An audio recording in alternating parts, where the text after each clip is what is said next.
بسم اللہ الرحمن الرحیم۔ کل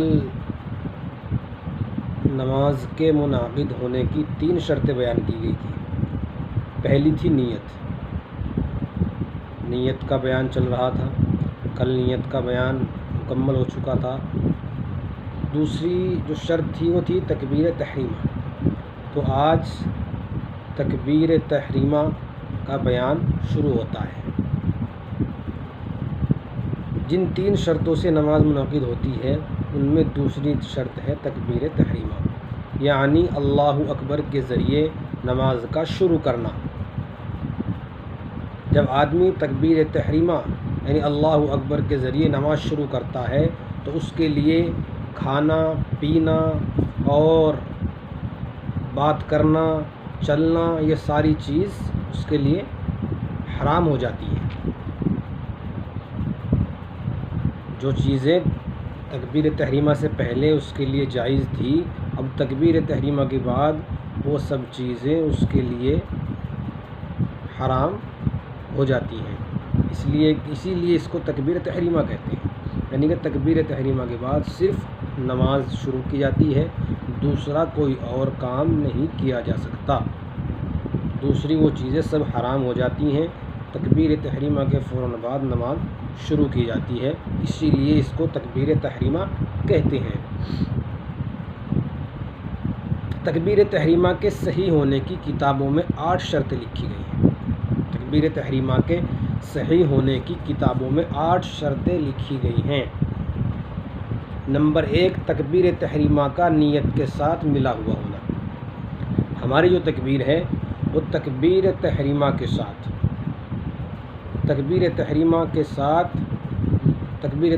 کا نیت کے ساتھ ملا ہوا ہونا، یعنی کہ پہلے ہم نیت کریں گے، اس کے فوراً بعد تکبیر تحریمہ کہیں گے، یہ بھی شرط ہے، خواہ حقیقتاً ہو یا حکماً۔ حقیقتاً کا مطلب یہ ہے کہ نیت اور تحریمہ دونوں ایک ہی ساتھ ہوں، خواہ حقیقتاً ہو یا حکماً۔ حقیقتاً کا مطلب یہ ہے کہ تکبیر تحریمہ اور نیت دونوں ایک ہی ساتھ ہوں، نیت اور تکبیر تحریمہ ایک ہی ساتھ ہو، نیت کرے اور اس کے فوراً بعد تکبیر تحریمہ کہے، یہ ہے حقیقتاً۔ اور حکماً کا مطلب یہ ہے کہ پہلے نیت کر لی اور اس کے بعد کوئی ایسا کام کیا جو نماز کے منافی ہو، درمیان میں کوئی ایسی چیز فاصل نہ ہو جو نماز کے منافی ہو۔ غیر منافی نماز کے فاصل ہونے سے تحریمہ کی صحت میں خلل نہ آئے گا، یعنی کہ تحریمہ کہہ لی اور نیت کر لی اور نیت کے بعد اس نے ادھر ادھر دیکھا یا کچھ اپنی آستین وغیرہ ٹھیک کی یا ٹوپی صحیح کی، اس کے بعد تحریمہ کہی تو یہ اس سے نماز ہو جائے گی۔ لیکن اگر تحریمہ کے بعد کوئی بات چیت کی یا کوئی اور چیز کی تو اس کو کہتے ہیں، اگر نیت کے فوراً بعد تکبیر تحریمہ کہی تو یہ حقیقتاً ہے، اور بیچ میں ٹھہر گیا، کچھ آستین سیدھی کی یا ٹوپی سیدھی کی، اس کے بعد تکبیر تحریمہ کہی تو یہ حکماً ہے، دونوں طرح سے جائز ہے۔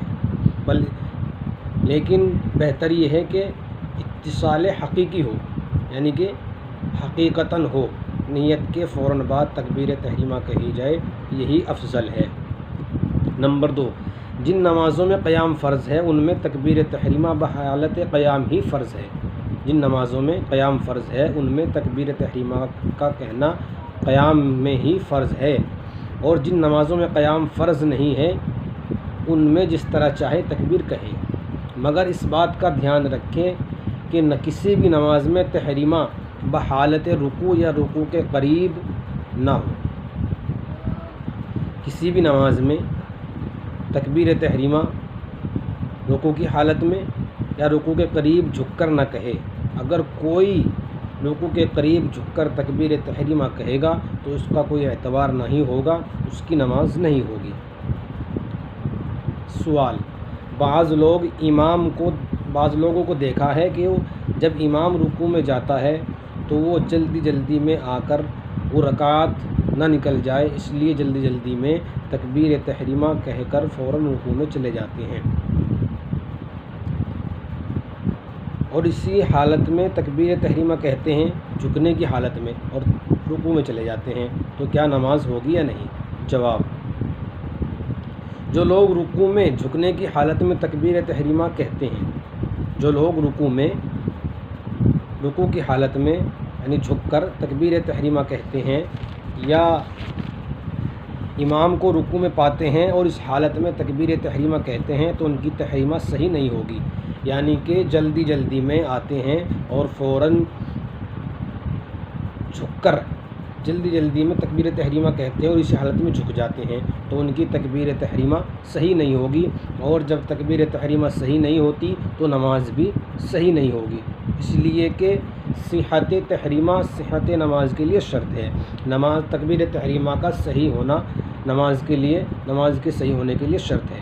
جب ہماری تکبیر صحیح نہیں ہوئی تو ہماری نماز بھی صحیح نہیں ہوئی، اس لیے بہتر ہے کہ اگر رکعت نکلنے کا خطرہ ہے تو اس کے باوجود بھی ہمیں آرام سے کھڑے ہو کر دوسری رکعت مل جائے، وہ بہتر ہے، تاکہ یہ نہ ہو کہ تکبیر تحریمہ ہماری خراب ہو جائے اور اس کی وجہ سے ہماری نماز بھی خراب ہو جائے، کیونکہ تکبیر تحریمہ کا قیام کی حالت میں ہی کہنا فرض ہے، اور اسی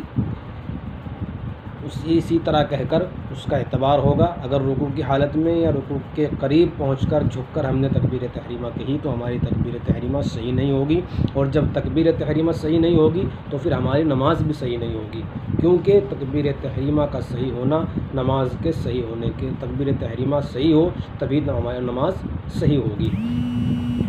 اللہ پاک ہمیں ان مسائل پر عمل کرنے کی توفیق عطا فرمائے، اور آج جمعہ ہے، نوافل پڑھیں، کثرت سے سورہ کہف کی تلاوت کیجیے، اور عصر کے بعد درود شریف پڑھا جاتا ہے، 80 سال کے گناہ معاف کیے جاتے ہیں، وہ پڑھیے 80 مرتبہ۔